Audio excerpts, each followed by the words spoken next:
আসসালামু আলাইকুম। আমরা আসসালামু আলাইকুম। দেখো, আমরা স্প্রিং সম্পর্কিত দুটি সমস্যা লিখে রাখছি। তো প্রথমত একটি স্প্রিং দেওয়া আছে 10 সেন্টিমিটার, এবং এই স্প্রিং পরে একটি 10 কেজি পরের বস্তু ঝোলানোর পর স্প্রিংটির দৈর্ঘ্য হচ্ছে 11 সেন্টিমিটার, অর্থাৎ স্প্রিংটি প্রসারণ করছে। কতটুকু প্রসারণ করছে ওটা আমরা বের করতে পারবো, ঠিক করবো। দেখো, প্রথমত হচ্ছে স্প্রিং বিভক্ত করতে। দেখো, স্প্রিং এর ক্ষেত্রে আমরা যখন একটা স্প্রিংকে কোনো বস্তু দ্বারা আমরা স্প্রিং লম্বা হয় বা স্প্রিং এর মধ্যে আমরা কোনো একটা বস্তু ঝুলিয়ে দিই, সেক্ষেত্রে বুঝলাম সেক্ষেত্রে কতটুকু বল প্রয়োগ হয়। একটি বস্তুকে কোনো জায়গায় ঝুলিয়ে দিলে, একটি বস্তুকে কোনো তলে রাখলে ওই বস্তুটি ওই তলের উপর বা ওই ঝুলানো, যে বস্তুটা ঝুলানো অবলম্বনে ঝুলানো আছে তার উপর ওজনের সমান বল প্রয়োগ হয়। যে সমান ওজনের সমান, যে কোনো বস্তুকে কোনো জায়গায় ঝুলানো হলে অথবা কোনো বস্তুকে কোনো জায়গায় রাখলে সে তার ওজনের সমান বল প্রয়োগ করে। অর্থাৎ এই ক্ষেত্রে এই 10 কেজি বরের বস্তুটি স্প্রিং এর উপর কত বল প্রয়োগ করবে, তার ওজনের কিসের সমান, তার ওজনের সমান। তো এক্ষেত্রে আমরা যখন স্প্রিং সহ বের করবো, দেখি আমাদের কাছে কি কি তথ্য আছে। প্রথমত ঝুলানো ভর m সমান আছে আমাদের কাছে 10 কেজি। ঝুলানো ভর আছে আমাদের কাছে 10 কেজি। আর যেহেতু আগে ছিল 10 সেন্টিমিটার, পরে 11 সেন্টিমিটার, আমরা তার প্রসারণ হচ্ছে x ইকুয়াল টু 11 মাইনাস 10, অর্থাৎ 1 সেন্টিমিটার। মিটার রূপান্তর করলে আমরা 100 দিয়ে ভাগ করবো, অর্থাৎ 0.01 মিটার। সেক্ষেত্রে আমরা কে বের করবো, স্প্রিং দেব কে বের করবো।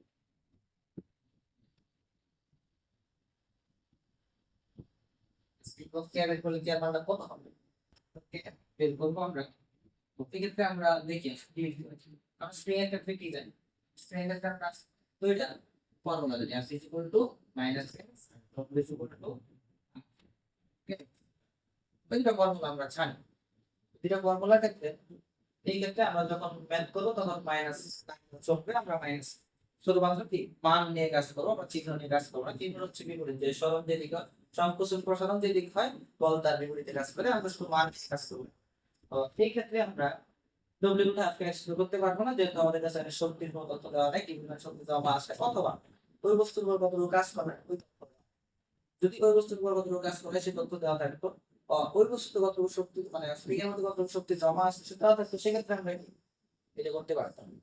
যেহেতু এই তথ্য নাই, আমাদের কাছে একটা ঝুলানো ভর আছে, অর্থাৎ সে একটা বল প্রয়োগ করে তিনি সমান তার ওজনের সমান। এটা আমরা কি প্রথম থেকে করতে পারি, যে F ইকুয়াল টু, আমরা কি জানি,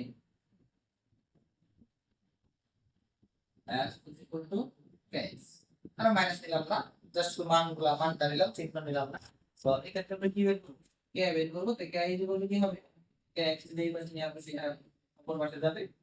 তো এই ক্ষেত্রে কে সমান হবে কত, F বাই x। এখানে কি বলা হচ্ছে, কোন আগে কোন একটা ঝোলানো বস্তু ঝুলিয়ে রাখলে সে কতটুকু বল প্রয়োগ করতে হবে, ওজনের সমান। তাহলে এই বস্তুটির ওজন কত হবে, mg বাই x।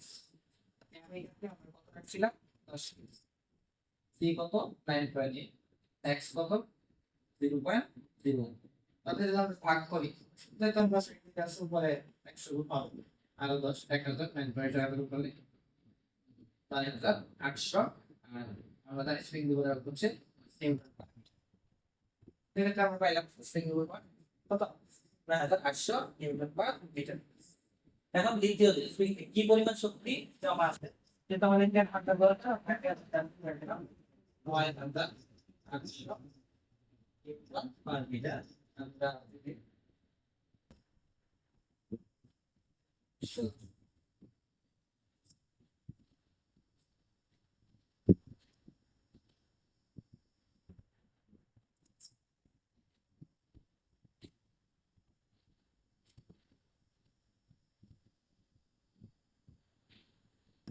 এখন ওই স্প্রিংতে কি পরিমাণ শক্তি জমা আছে, স্প্রিংতে কি পরিমাণ শক্তি জমা আছে, এটা হচ্ছে W equal to half x.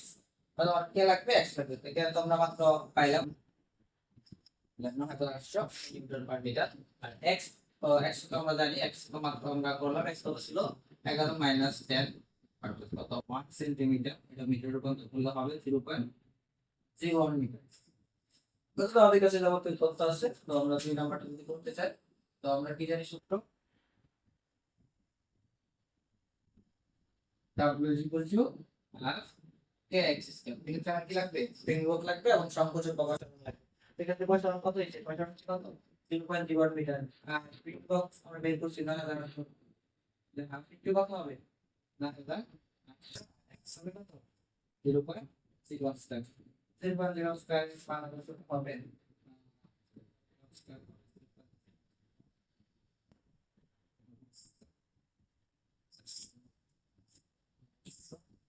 অর্থাৎ 0.49 হবে 0.49 0.49 0.49 এক্ষেত্রে কত শক্তি জমা যেটা বলতে 0.49 তারপরে খুবই সহজ ভাবে করতে পারবো 49 ঠিক আছে। আর যদি বলা হয় যে স্প্রিংটা কত কাজ সম্পাদিত করা যাবে অথবা স্প্রিংটার একটা বস্তু কত উচ্চতায় শুরু করা যাবে সেক্ষেত্রে কি হাফ কে আর স্কয়ার সমান আমরা কি লিখবো না এই স্প্রিং এর মধ্যে যে কোনো শক্তি কম আসে এই শক্তির ওই বস্তুর তে জমা থাকে ওই বস্তু থেকে যদি সে বস্তু একটা উচ্চতায় তুলে সেক্ষেত্রে কি তার বিভব শক্তি সমান হবে আর উচ্চতা একটা ব্যাগে নিয়ে কত ব্যাগে নিয়ে তার গতি শক্তি সমান ঠিক আছে।